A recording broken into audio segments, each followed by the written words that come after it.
Lalit sir, Basant Panchami क्यों मनाते हैं, किस कारण से मनाते हैं? ये हमारे हिंदू धर्म में प्रमुख त्योहार है। तो सर बताएंगे ललित सर, तो ध्यान पूर्वक सुने बच्चे सभी। हेलो,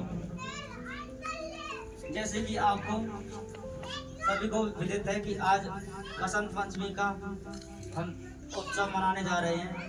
और ये क्यों मनाया जाता है, इसको हम शुरुआत से यदि हम लेंगे तो अभी जैसे कि हमने बताया कि सबसे पहले और भगवान विष्णु ने और सृष्टि की रचना की, और सृष्टि की रचना करने के बाद उसने जो ब्रह्मा जी को प्रकट किया, तो ब्रह्मा जी से और सृष्टि की रचना तो करवाई, लेकिन अब जब ब्रह्मा जी ने सृष्टि की रचना की उसके बाद उसने देखा, वो जब घूमने निकले और घूमने के लिए उसने दिन जो चुना वो दिन था माघ मास की शुक्ल पक्ष की पंचमी।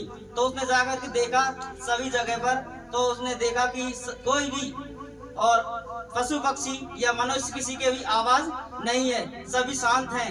आवाज की जो आवाज आती है, हवा की आवाज, सर की आवाज बह रही है पूरे संसार में। तो ब्रह्मा जी ने सोचा कि ये क्या हुआ है, तो कोई गलती हो गई शायद, तो फिर संसार कैसे चलेगा।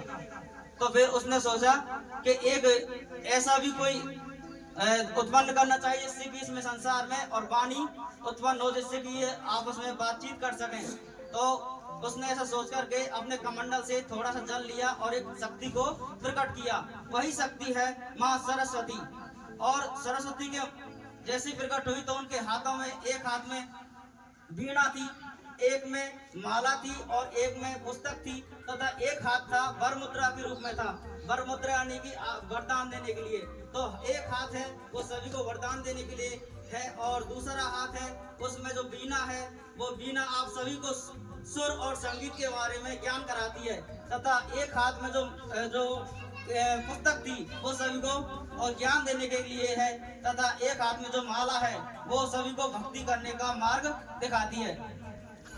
और इसी के लिए फिर उसके बाद देखा गया कि सभी लोग और आपस में बात करने लगे, तो सभी देवता प्रसन्न हुए कि हाँ, अब संसार की उत्पत्ति हुई थी वो संसार अब सही तरीका से चल सकेगा। तो सरस्वती माँ का जो जन्म हुआ बसंत पंचमी के दिन, और माघ मास की शुक्ल पक्ष की पंचमी को, जिसे हम बसंत पंचमी के रूप में आज हम सभी के सामने मनाते हैं। और जो माँ सरस्वती है ये हमें से और सरस्वती को और शिक्षा की देवी के रूप में मनाते हैं। जब भी हम कोई भी शिक्षा कार्य शुरू करते हैं उससे पहले हम माँ सरस्वती की आराधना करते हैं। जैसे कि हम भी स्कूलों में, विद्यालय, कॉलेजों में यदि शिक्षण कार्य आरंभ करवाते हैं तो मैं खुद और किताब की शुरुआत करने से पहले और इनके बारे में थोड़ी बहुत और श्लोक की वंदना करवाता हूँ। जैसे सरस्वती नमस्तुभ्यं वरदे कामरूपिणी विद्यारंभं करिष्यामि सिद्धिर्भवतु मे सदा। इसका मतलब है कि माँ सरस्वती हम विद्या का आरंभ करने जा रहे हैं और हमारी विद्या सफल हो ऐसा हमें वरदान दें। तो इसी के साथ मैं अपने वचन को विराम देता हूँ। धन्यवाद।